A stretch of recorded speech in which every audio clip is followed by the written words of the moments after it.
MSW Media.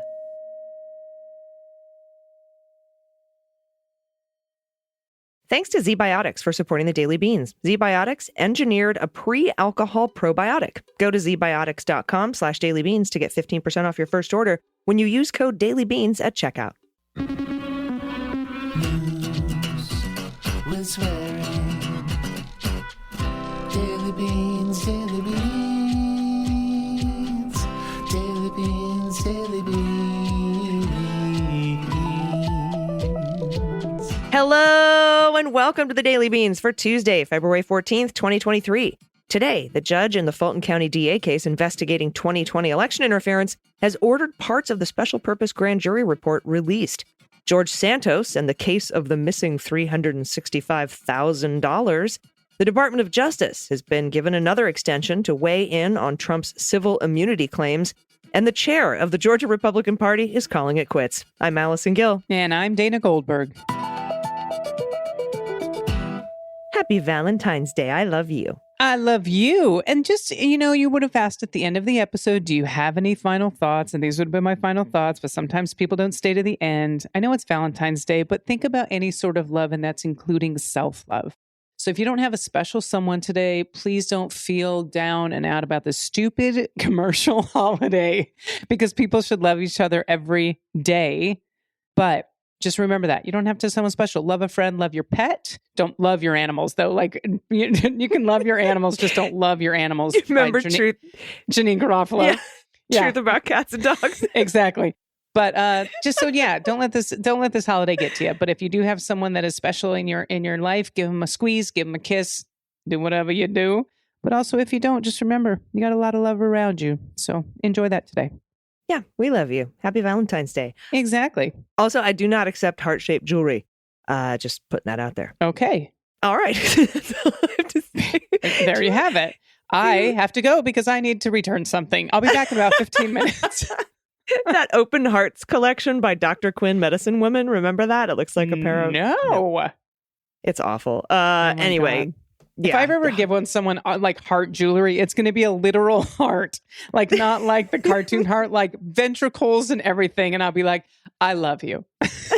With all my heart. With all my heart.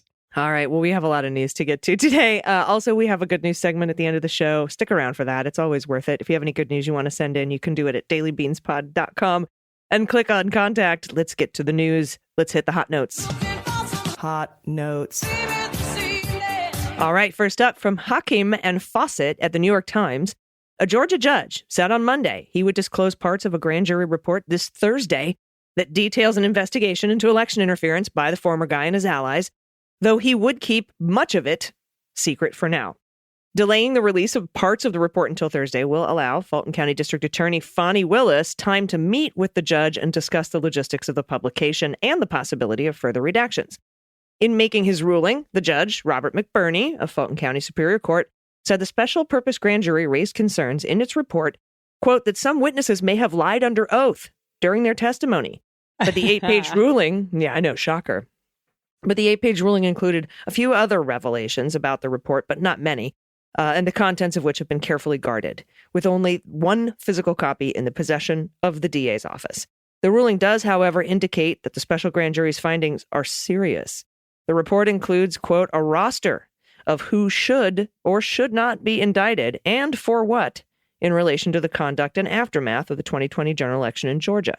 It will be up to Fani Willis, that's the DA, to decide what, if any, charges she will bring to a regular grand jury.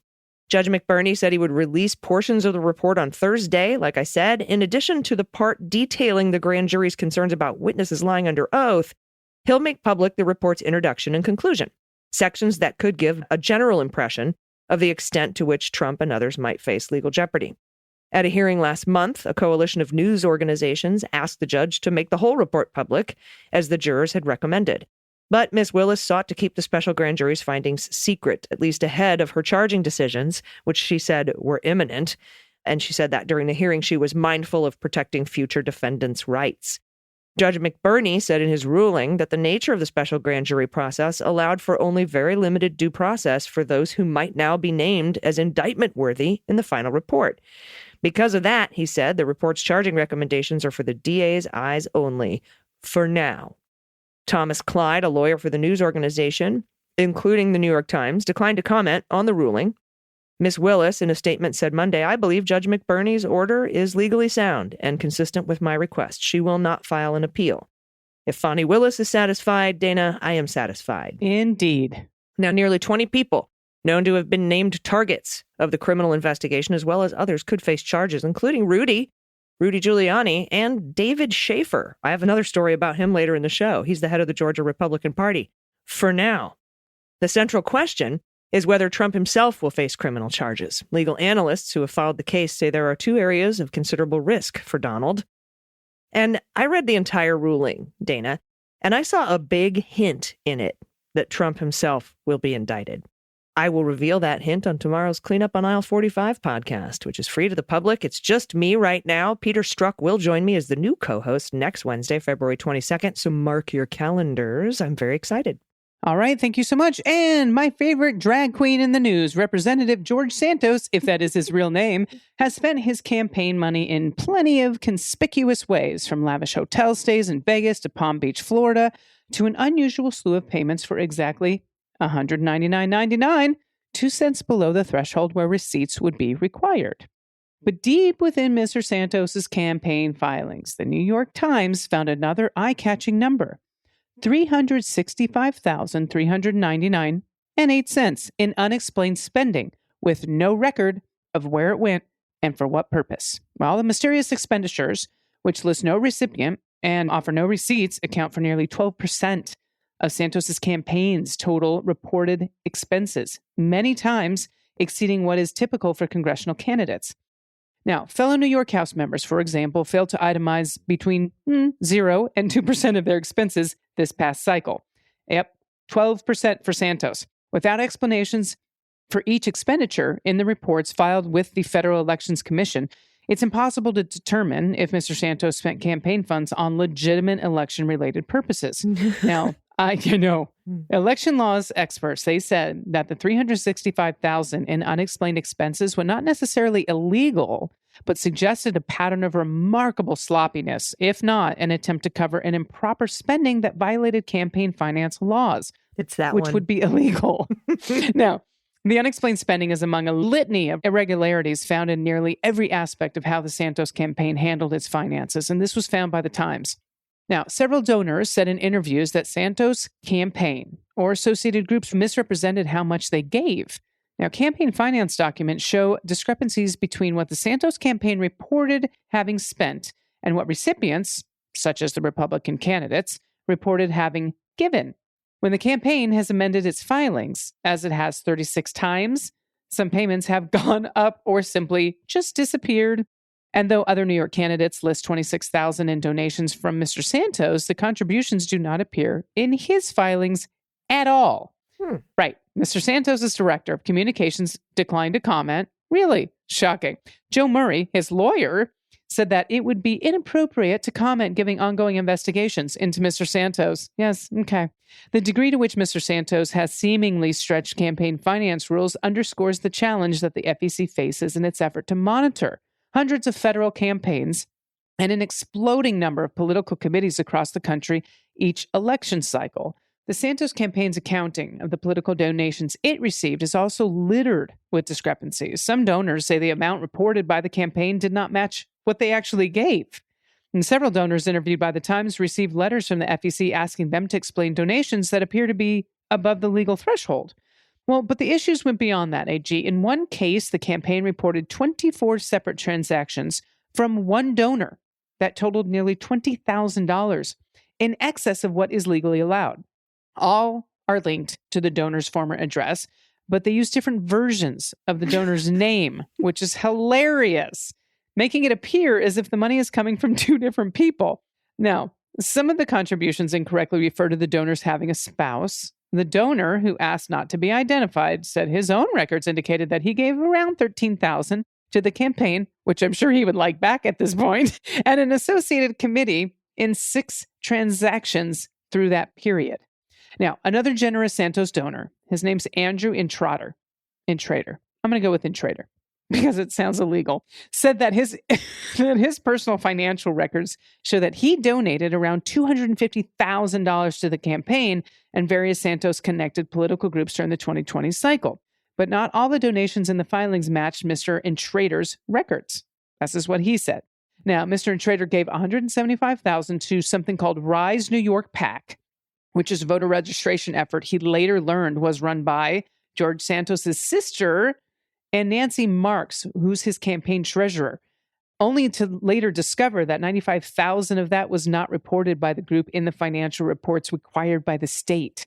Now, the PAC recently updated its filings to reflect the missing donations, okay? Those go back to 2021. Now, Mr. Intrater also made another $25,000 donation to a Santos-affiliated political entity called Redstone Strategies. Now, Mr. Intrater made the donation after a Redstone representative at Mr. Santos's prodding told him and other donors that Redstone was raising $1.5 million for a hefty television ad buy on behalf of Mr. Santos. Well, Mr. Intrater says he has provided information about the donations to the Department of Justice. And by the way, Intrater also has ties to the Kremlin. We covered this before. Yep. He's related to that Vexelberg guy, remember? Yep. All right, back down to Fulton County, Georgia. Remember when I said, put a pin in David Shafer? Stick a fork in him, actually, because he's done. Well done. Georgia GOP Chair David Shafer told Republican officials he's not running for another term amid backlash over the party's performance during the past two election cycles and scrutiny from prosecutors. That's probably really the reason for his role in promoting Donald Trump's lies claiming election fraud. Shafer, a former state senator, informed members of the state GOP committee on Friday he will not seek a third term when the party votes this summer. That's according to three senior Republican officials who shared an email he sent to activists. Quote, I have felt for some time I should refocus on my family, which would include, at least for the short term, all my friends who are also going to prison. No, he didn't say that. Scaling back on my volunteer activities. That's what he wrote in the email, which endorsed former state senator Josh McCoon as his successor. Shafer announced his plans amid a brewing revolt from activists. He already faced a challenge from Rebecca Yardley, the 9th District GOP chair, who entered the race with a pledge to energize the party's grassroots. Others could soon announce their candidacies. Shafer led the party during the devastating losses in the 2020 election cycle that cost Republicans control of the Senate and helped tank Trump's bid for a second term as president. Then blamed Secretary of State Raffensperger for the losses. He was a key promoter of Trump's election fraud lies, this guy, Shafer, and his role as a fake elector has potentially put him in the crosshairs of state and federal investigators, weighing whether to file criminal charges against the former guy and his allies on allegations they tried to illegally overturn the election. Now, you'll remember, Dana, we did a report where Fani Willis had to recuse herself from one of the fraudulent electors because she did a political fundraiser for his opponent. Right. That's Shafer. Ah. So her office was allowed to continue investigating him, but she personally couldn't oversee that.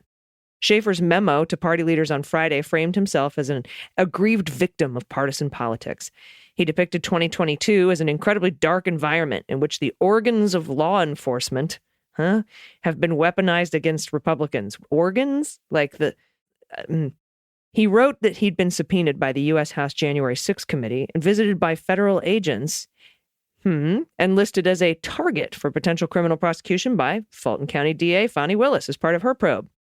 And in what he highlighted as one of his final acts, Shafer praised the state party for agreeing to finance the legal expenses of the 14 fraudulent electors who could also face criminal charges. Quote, I have raised the money to honor that commitment so that none of them have had to pay a penny out of pocket. So all of the taxpayers, or not taxpayers, but people who donated to him in Georgia, you're paying the legal defense fund for the 14 fraudulent electors. You're welcome. Oh, yes, you are. And AG, this is from Zoe Tillman at Bloomberg News. The Justice Department finds itself in a politically precarious situation as it decides whether to back Donald Trump against lawsuits over the U.S. Capitol riot. It's asking a court for more time to make that call. Trump argues he is entitled to immunity against the civil suits by Democratic members of Congress and law enforcement officers seeking to hold him responsible for the January 2021 attack. Well, lawyers for the U.S. this week asked the Federal Appeals Court in Washington for a second deadline extension to decide whether to submit a brief, and if so, what to say in that brief, in a trio of cases. Trump contends that because he was president at the time, he can't be sued over tweets or other public statements and acts. Well, Trump's immunity claim has pulled the Justice Department into a case it hadn't asked to be involved in the first place. Now, the department historically has embraced robust legal protections for whoever sits in the White House. But supporting Trump risks intense public backlash and puts government lawyers in the very uncomfortable position of taking an official stance on the role he played in the January 6th attack, even as a special counsel appointed by Attorney General Merrick Garland pursues a criminal investigation into those very events. Well, the federal government isn't a party to the litigation, and the Justice Department didn't ask to file a brief. But after hearing arguments on December 7th, the U.S. Court of Appeals for D.C. Circuit invited the department to share its views, an invitation that isn't mandatory, but would be unusual for the department to decline at this point. Now, the appeals court granted the department's first extension request last month, resetting the deadline from January 17th to February 16th. On Wednesday, the government asked for 2 more weeks or until March 2nd. Today, the judge granted the second extension. In asking for another delay, lawyers from the Civil Division's appellate office told the D.C. Circuit that, quote, all potential affected government components had to be consulted before U.S. Solicitor General Elizabeth Prelogar could decide what to do. Now, in 2021, the government rejected former Republican Representative Mo Brooks's claim that he was acting in his official capacity when he spoke at a rally before the Capitol attack and was entitled to have the U.S. government step in on his behalf.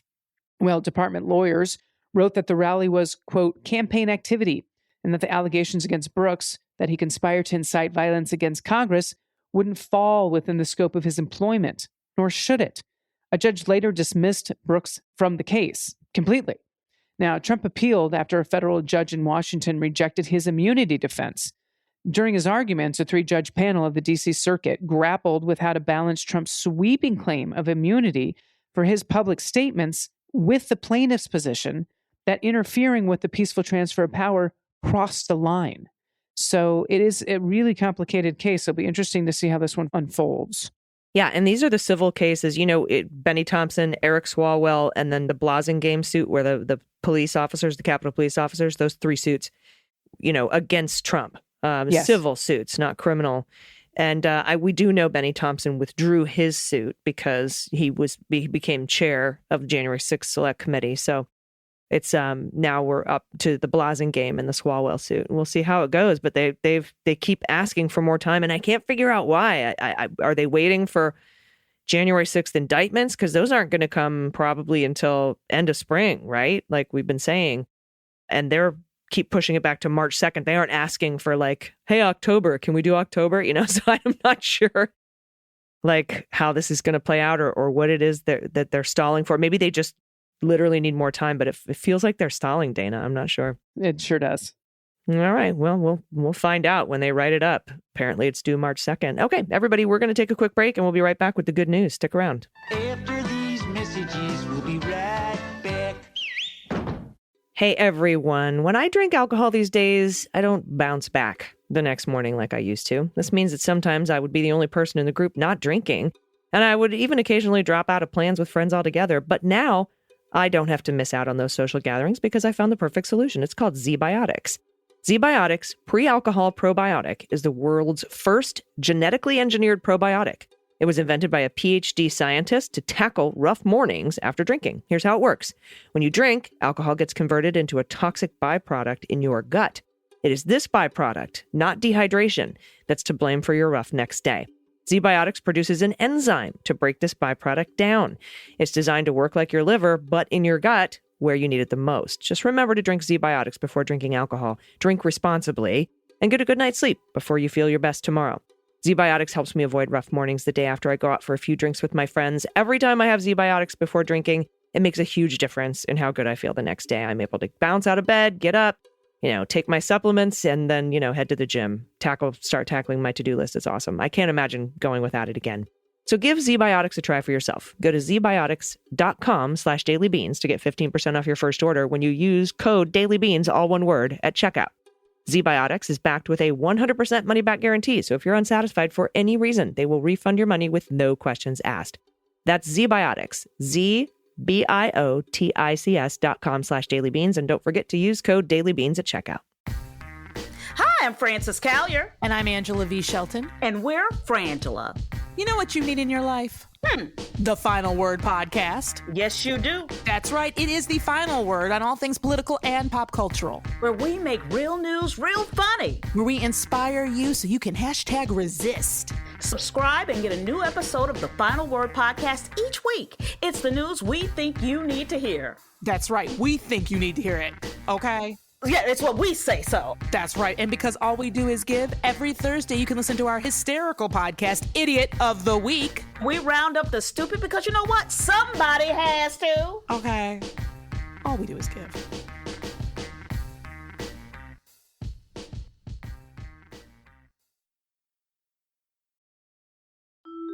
Renato, what do you remember most about our time at Yale Law School? I remember all those interesting debates we had about complicated legal issues. What about you? I remember law school being a lot of fun. Fun? I don't know about that, but okay. So do you think we could make a podcast that talks about complicated legal issues and be fun at the same time? I'd be down with that. Just leave the fun part to me. Do you think it would be just the two of us? In my house, we travel in packs and flocks. In my house, we're a solo operation.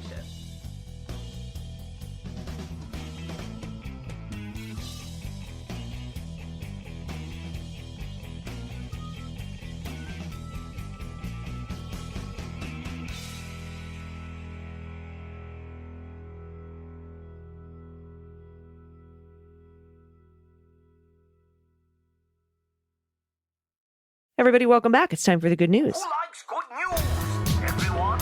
Then good news, everyone.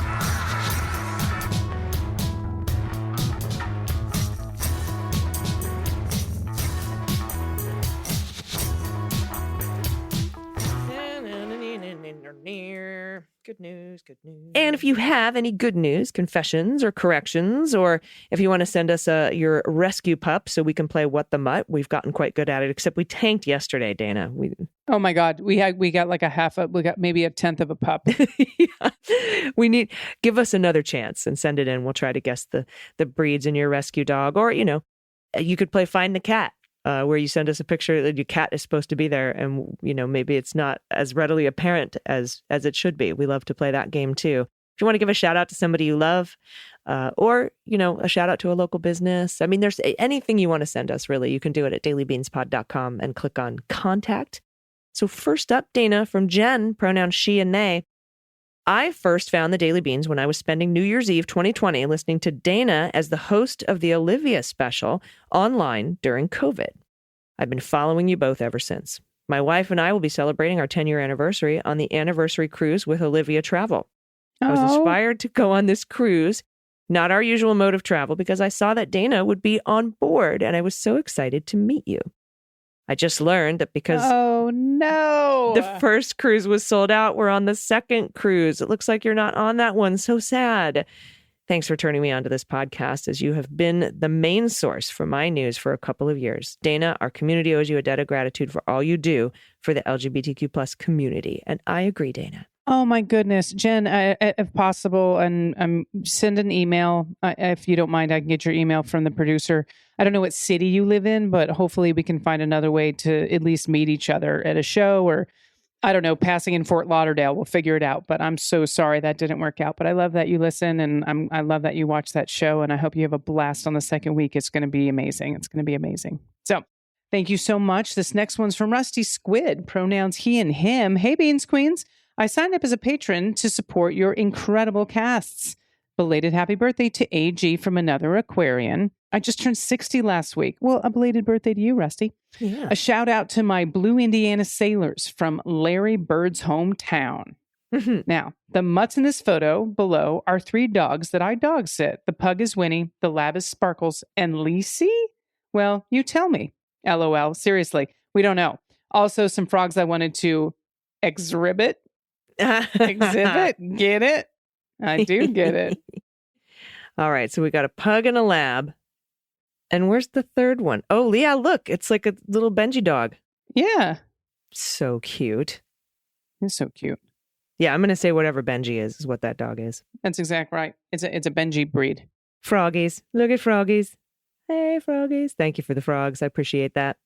Next up from Carolyn, pronoun she and her. Been a while since I've sent some good news, but I thought I'd share a simple joy of playing angst-filled 80s songs with my middle kid, who's 16 years old. We are currently lounging on the couches while I DJ, playing my best angst-filled alternative rock that sparked my emotions when I was 16. Sitting Still by R.E.M., Ceremony by New Order, Don't Give Up by Peter Gabriel. You get the Gen X feel. I love that my kids can find joy in the music that drove me to dance to the light of my ugly desk lamp in high school. 2022 was hard. We had all the therapy, but this kid has flourished since overcoming nerves and owning their musical theater talent. I'm so happy to see their confidence grow after years of their depression and anxiety. So that's my simple good news. I'm sending photos of each of my kids as babies. I miss that stage, but then I don't miss that stage. Love to you and this lovely community. Oh, I know, the babies. oh, they're beautiful. Look at the smile in that third picture and sitting in a bowl, a pot. It's a pot, right? He's sitting in a stew pot. I love baby pictures and pots. I mean, start sending those in because I have some great baby pictures of my niece and nephew in like sinks when they were babies and they're just chilling out in a sink because that's probably where they got a bath. Oh, so cute. All right, this is from Jeffrey L., pronounce he and him. As a married guy with 2 kids, when the house is finally quiet late in the evening, I often repair to the kitchen and eat Ben & Jerry's out of a carton like the pig that I am. Hey, dad bods don't just happen. You have to work at it. Recently, I had stocked up on Ben & Jerry's because pints were on sale. 2 for $8 is a hell of a deal. Among all the flavors, the good folks in Waterbury, Vermont produce Cherry Garcia is my favorite. When I told my 5-year-old son that I had bought more ice cream, he was quite happy until I told him that I bought 2 pints of Cherry Garcia. But Dad, I don't like Garcias, he cried, filled the kitchen with 5-year-old despair. The next day, I asked him if he wanted to have some ice cream, and he doubled down, declaring, I can't have that ice cream, Dad. I'm allergic to Garcias.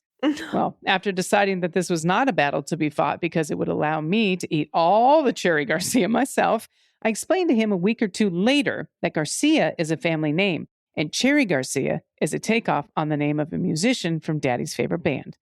As Kid Tax attaches a picture of me, our 5-year-old on the left, and our 15-month-old daughter in the middle. Thanks for all you do. Cute. Oh, wow, she looks just like you. The genes in this family are very strong. Run strong, right? That's exactly what I was thinking. And I love, because he hates it, I'm allergic to Garcia's, thinking that that's an ingredient in the ice cream, but it's actually named after Jerry Garcia. That's so cool. Cute. All right, finally from Anonymous, he, him. I'm not proud of myself. After listening to the Pussy Ass Bitch episode, I thought, wouldn't it be funny to hear Trump say the words in the tweet? And of course, he's been recorded saying them all. So here's a clip for you. Thanks for all you do. Trump is a pussy ass bitch. Oh my God, well done. So thank you, everyone, for sending in your good news. Again, if you want to send us your good news, you can send it at dailybeanspod.com and click on contact. Also, if you're a patron, if you register at the $5 level, you will be a patron of not just the beans and get the ad-free beans and get to come to the happy hours where we, every other Friday, but you will also be a patron of the new Jack podcast with me and Andy McCabe. So that's an ad-free show that you will also get. So thank you very much to our patrons. You can sign up at, patreon.com/Mueller, she wrote. That's right. And we look forward to seeing you on those happy hours. They're super fun. Dana, you got to stop in one of these days. You're free on a Friday. I do. I really do. All right. Well, that's the show. We'll be back tomorrow in your ears. Do you have any? I think you did your final thoughts at the top of the show. Are you all out? I'm all out for now. Just a happy love day to everyone. Yep. Happy Love Day. We love you. Happy Valentine's Day. We'll be back tomorrow. Until then, please take care of yourselves. Take care of each other. Take care of the planet. Take care of your mental health. Vote blue over Q. And take everyone with you. I've been AG. And I've been DG. And them's the beans. The Daily Beans is written and executive produced by Allison Gill with additional research and reporting by Dana Goldberg and Amy Carrero. Sound design and editing is by Desiree McFarlane, with art and web design by Joelle Reeder with Moxie Design Studios. Music for The Daily Beans is written and performed by They Might Be Giants, and the show is a proud member of the MSW Media Network, a collection of creator-owned podcasts dedicated to news, politics, and justice. For more information, please visit mswmedia.com. MSW Media. Hi, I'm Dan Dunn, host of What We're Drinking with Dan Dunn, the most wildly entertaining adult beverage-themed podcast in the history of the medium. That's right, the boozy best of the best, baby. And we have the cool celebrity promos to prove it. Check this out. Hi, I'm Allison Gill, and you're here with me on What We're Drinking with Dan Dunn. And that's my sexy voice. Boom. Boom is right, Academy Award winner Allison Janney. As you can see, celebrities just love this show. How cool is that? Hey, this is Scottie Pippen, and you're listening to the Dan Dunn Show. And wait, hold on. The name of the show is what? All right, sure. Scottie Pippen momentarily forgot the show's name, but there's a first time for everything. Hey everyone, this is Scoot McNairy. I'm here with Dan Dunn on What Are You Drinking? What's it called again? Fine, twice. But famous people really do love this show. Hi, this is Will Forte, and you're, for some reason, listening to What We're Drinking with Dan Dunn. Now, what do you mean, for some reason, Will Forte? What's going on? Hi, this is Kurt Russell. Listen, I escaped from New York, but I couldn't get the hell out of Dan Dunn's happy hour. Please, send help. Send help? Oh, come on, Kurt Russell. Can somebody out there please help me? I'm Dita Von Teese, and you're listening to What We're Drinking with Dan Dunn. Let me try one more time. Come on. Is that right? What we're drinking? It's amazing. It's amazing. Right, is it right? Ah, that's better. So be like Dita Von Teese, friends, and listen to What We're Drinking with Dan Dunn, available wherever you get your podcasts.